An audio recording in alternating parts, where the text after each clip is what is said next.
नमस्कार दोस्तों, स्वागत है आपका हमारे चैनल पर फिर से एक बार नई कहानी के साथ। तो चलिए बिना समय गवाए कहानी को शुरू करते हैं। बहू, तुम्हारी नंद की शादी है, छुट्टी तो तुम्हें लेनी ही पड़ेगी, नहीं तो यहाँ काम कौन संभालेगा? जानकी जी अपनी बहू आशा से बोली। मम्मी जी, मैं छुट्टी लेने के लिए मना नहीं कर रही हूँ, छुट्टी तो लेनी ही है ना, अपने घर में ही तो काम है। पर आप जितने दिन की छुट्टी लेने के लिए कह रहे हो, इतने दिन की छुट्टी मुझे नहीं मिलेगी, आशा ने कहा। अरे भला ये क्या बात हुई? शादी की शॉपिंग करनी है, घर में आने जाने वाले मेहमानों को संभालना है, और भी 10 काम होते हैं शादी में। ये सब काम कौन करेगा? छुट्टी तो तुम्हें लेनी ही पड़ेगी, जानकी जी ने कहा। मम्मी जी, सब मिलकर करेंगे तो हो जाएगा, मुझे 15 दिन की छुट्टी कोई नहीं देने वाला, ज़्यादा से ज़्यादा 5 दिन की छुट्टी मिल जाएगी, आशा ने कहा। अरे भला 5 दिन से क्या होगा, कितना सारा काम है, क्या तुम्हारी देवरानी ही सबको संभालती रहेगी? तुम कुछ नहीं करोगी? बहू, मुझे कोई बहस नहीं चाहिए, तुम चुपचाप ऑफिस वालों से छुट्टी के लिए कह दो, जानकी जी ने कहा।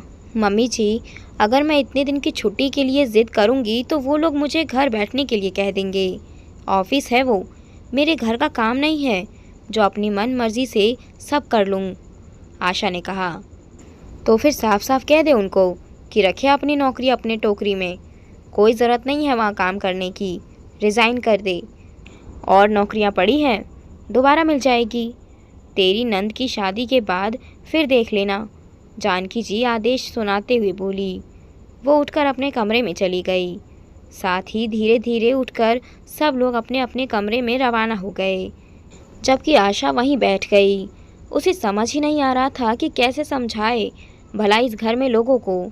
ऐसा नहीं कि घर में काम करने वाला कोई नहीं था, अच्छा खासा परिवार है। घर में सास जानकी जी, पति जितेश, देवर नमन और उसकी पत्नी माधवी और छोटी ननद भव्या थी। आशा नौकरी करती थी, जबकि देवरानी माधवी घर में रहकर घर संभालती थी। पर फिर भी दोनों बहुओं में फ़र्क तो था ही। जानकी जी की नज़र में माधवी की बहुत अहमियत थी, जबकि उन्हें लगता था कि आशा तो कोई काम करती ही नहीं है, वो तो सज धज कर बस ऑफिस जाकर बैठ जाती है, जबकि घर का सारा काम बटा हुआ था। माधवी सुबह खाना बनाती थी तो आशा रात का खाना बनाती थी। घर की साफ सफाई के लिए काम वाली आती थी, जिसका पेमेंट आशा को करना पड़ता था, क्योंकि साफ सफाई को लेकर भी 1-2 बार अच्छी खासी बहस हो चुकी थी, और जिसमें जानकी जी ने साथ माधवी का ही दिया था। ऐसा भी नहीं था कि आशा की कमाई का कोई महत्व नहीं था, आशा भी घर के खर्चों में बराबर का सहयोग करती थी, लेकिन फिर भी उसकी अहमियत इतनी नहीं थी।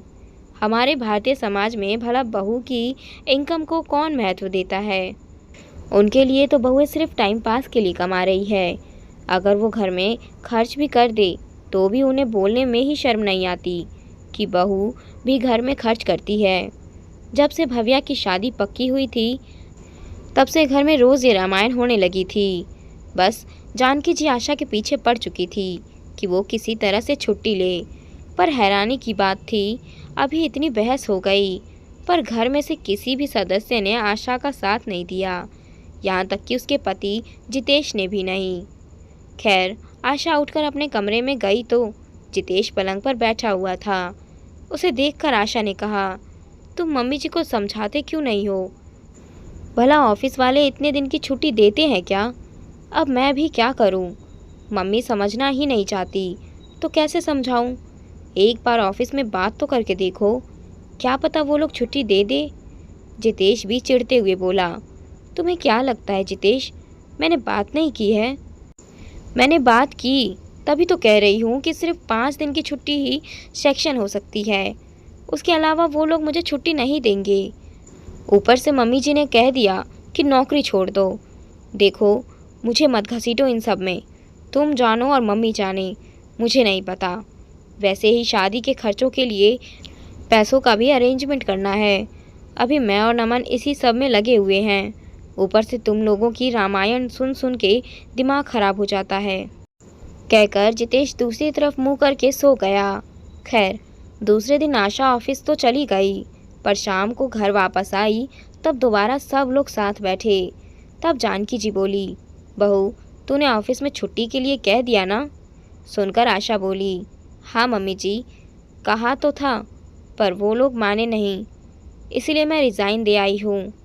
अब तो छुट्टी ही छुट्टी है। ये सुनकर माधवी बोली, अरे ये तो बहुत अच्छी बात है।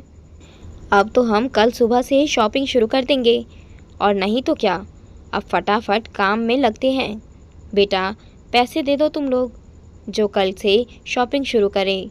जानकी जी भी खुश होते हुए बोली, हाँ मम्मी, कल हम आपको थोड़े बहुत पैसे दे देंगे, तो आप लोग शॉपिंग शुरू कर देना, नमन ने कहा।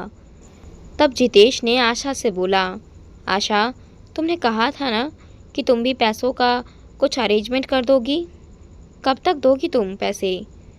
कौन से पैसे जितेश? अब कहाँ है पैसे? अगर मैं नौकरी कर रही होती तो वहाँ से लोन उठाती, जो धीरे धीरे अपनी सैलरी से चुकाती, पर अब तो मैं रिज़ाइन कर चुकी हूँ, तो अब वो पैसे नहीं आएंगे घर में, आशा ने जितेश से कहा। और उसके बाद आशा माधवी की तरफ पलटकर बोली, और हाँ माधवी, कल सुबह हम थोड़ा जल्दी उठ जाएंगे और फिर दोनों मिलकर सारा काम कर लेंगे। क्या है ना कि अब काम वाली को भी पैसे मैं नहीं दे पाऊँगी, तो उसे भी मना करना पड़ेगा। और हाँ मम्मी जी, अब सब्ज़ी का हिसाब किताब, दूध का बिल आप सब लोग देख लेना।